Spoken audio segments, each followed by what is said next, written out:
the camera. Howdy folks, welcome to another little episode of Real Country with Jeff and Melanie. If we were in jolly old England, I'd say welcome to Stick-Henge, but since we're in LA, Lower Alabama, welcome to Stick-Henge. I know this don't look like it's real exciting, but we're going to start a little series on a little project we're going to try to do. We have talked for several years now about building an outdoor kitchen. When you had the time, you didn't have the money. When you had the money, you didn't have the time. When you're ready to work, it's pouring rain. So now we've about give up temporarily on what we wanted to do on the back 40. It's just not going to work out. So we're going to do a temporary little outdoor kitchen. It's going to be something we can put up, enjoy, and then on down the road, if we want to put it in the back 40, we can just disassemble it real quick and go. And we're going to do these videos in segment simply because our internet provider has dropped the ball.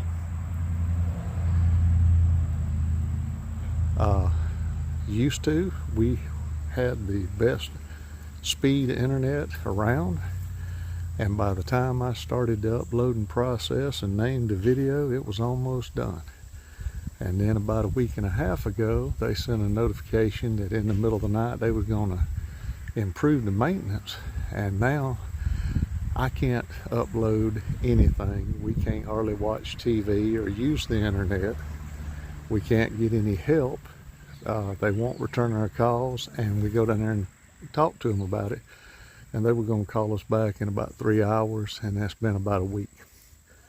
So the last video I tried to put up was about 8 or 9 minutes, I guess, and it took me 3.5 hours to upload.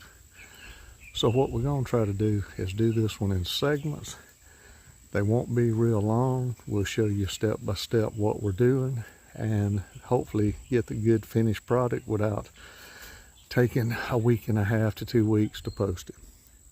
So what we're going to do basically is just have a 8x8 little tin roof covered structure that I hope to put some countertops and a few little cabinet bins underneath them to store what we're going to need.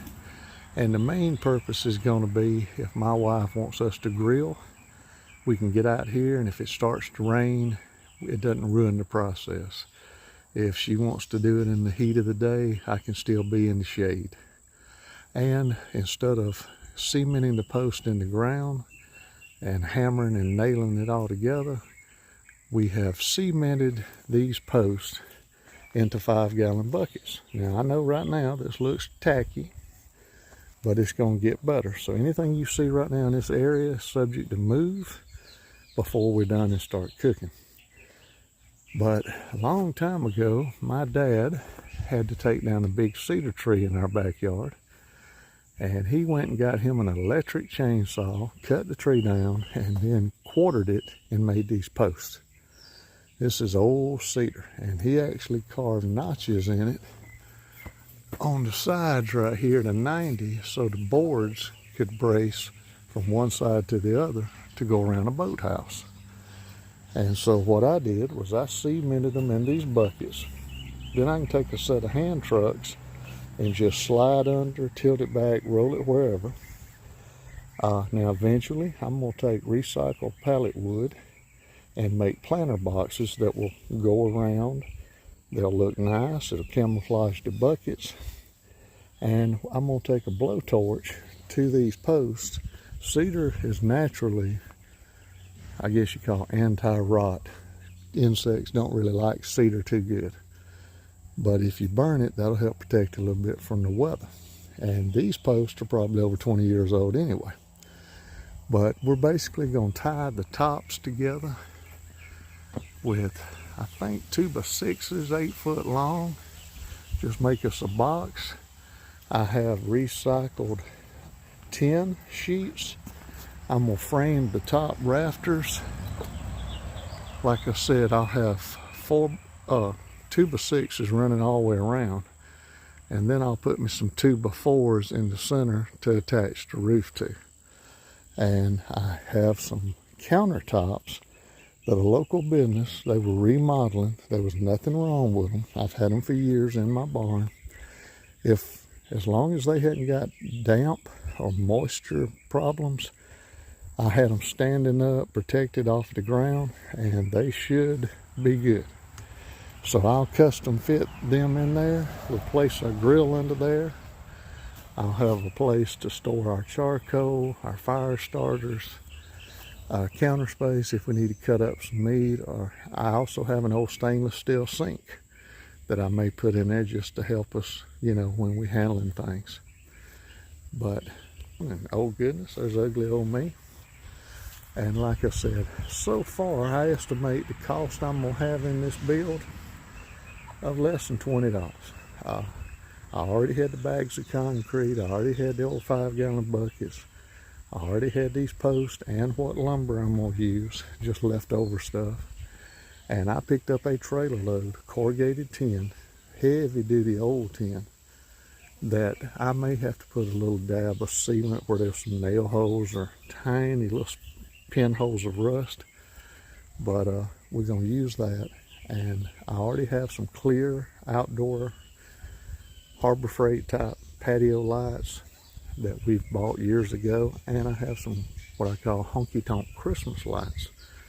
We're gonna wrap both of them around the inside of it. We'll only run the white when we need it to see how to cook, to turn meat, to cut up the meat, whatever we're gonna do to check the meat. And we'll have the decorative honky-tonk lights just for a patio picnic area. So when it's all over, like I said, hopefully it'll look neat.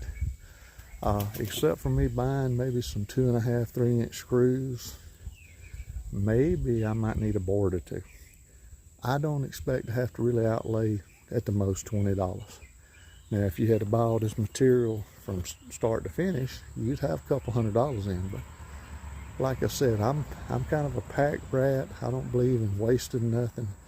And if I see building material laying around that somebody's just gonna throw in the dump or they're gonna burn, I've got 4 acres. I can go pick it up, lay it on some blocks, put a tarp over it, and as I need it, I can pull it out. Now, I know some people can't do that, but we're lucky to live in the county. I can put it behind my barn. Nobody will see it but us. And we never have a whole lot, but it don't hurt to slide an extra 2x4 here and things like that. So, like I said, this is just first one. Like I said, I've already poured the cement. Flip this back around. All I did was set the post in the bucket, put a level on it, little torpedo level. Got it as plumb as I could. Packed the cement with a hoe handle and just put a little bit of water on there and waited days for it to cure. And it's rock solid now. And like I said, where they are right this minute aren't the permanent alignments, but it's close to 8 foot square. Now, before I attach the boards, it will be. So, like I said, bear with us. We'll have another little short video coming out soon. We'll start actually tying the top pieces together. Maybe go ahead and put the support rafter boards. Like I said, we're only going to use 2x4s. There's not going to be any weight except for the actual tin. So it's not like we have to do it heavy duty. And as you'll notice, I'm not a carpenter. What I do is what I call hunting club building.